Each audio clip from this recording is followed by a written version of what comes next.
বলেন দিদা, ভালো আছেন? ভালো। চিন্তা নেন আমাকে। হ্যাঁ, বিষয়টা হলো, আমি এই দিদার কাছে গত এক সপ্তাহ আগে এসেছিলাম, আর দিদা সেদিন বড় আফসোস করে বলেছিল যে বাবা, আমার শরীরটা খারাপ, কাছে তেমন টাকা পয়সা নেই, এই জন্য আমি ওষুধ আনতে পারছি না। যদি 500,000 টাকা হয়, যদি 500,000 টাকা হয় তাহলে আমি ওষুধটা আনতে পারবো।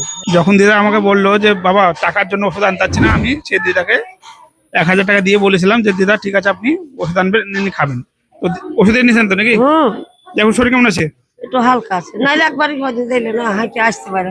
এই ভাই পায়ের কম, পায়ে ব্যথা। হ্যাঁ ব্যথা।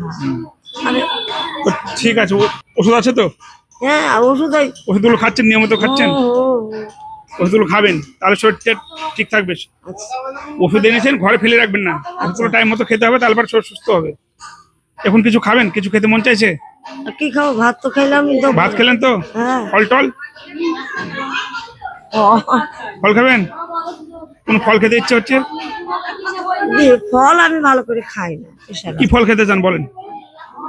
আপেল, বেদানা, কমলা, আম, মৌসুমি, এরকম কিছু? তো খাওয়ার জন্য যাও, একটা যে কোনো কিনে দাও তাহলে হয়। কি কি ফল খাবেন বলেন? অত ফল একটা আপেল কিনে দাও তাহলে হয়। একটা আপেল কিনে দিলে হবে? হ্যাঁ ঠিক আছে, আমি দিদার কাছে আজকে এই জন্য এলাম যে দিদার কাছে যাই দেখি। সেদিন তো বলেছিল যে টাকার জন্য ওষুধ আনতে পারছি না, তো যাই দিদার সঙ্গে কথা বলবো, ওষুধ এনেছে কি, আর কেমন আছে, সুস্থ হলো কি হলো না। আর দিদার যদি কিছু খেতে মন চায় তো দিদার সে আশাটা পূর্ণ করবো, এই বলেই আমি এলাম, বুঝলেন?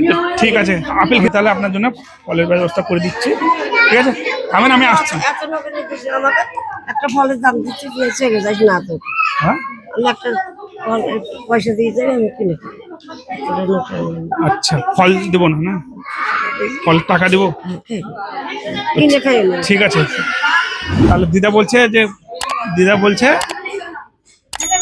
ফল কিনে দিয়ে দেবো না, ফলের টাকাটা দেবো, তাই তো? শোন, আমরা ভাই আরোই অসল হয়ে যাবো, আমাদের বেকারটা বন্ধ হয়ে গেল।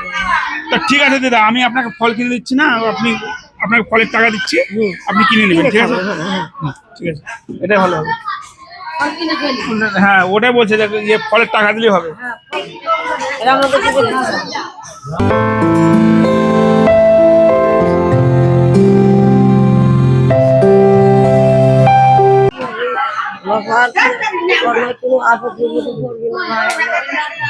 আপনাদের ভালোবাসা ও সহযোগিতায় আমাদের এই মানবিক কাজগুলো চালিয়ে যেতে শক্তি ও অনুপ্রেরণা দেয়।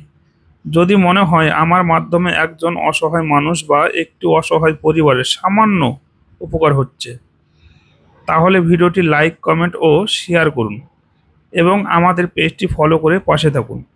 মনে রাখবেন, আপনাদের একটি ছোট্ট সহযোগিতাই হয়তো কোনো অসহায় মানুষের মুখে হাসি ফোটাতে পারে। ধন্যবাদ সবাইকে। ঠিক আছে দাদা, ভালো থাকেন, তাহলে চলে যান। ভালো, ভগবান আচ্ছা, ঠিক আছে। রাস্তাঘাট তো ভাই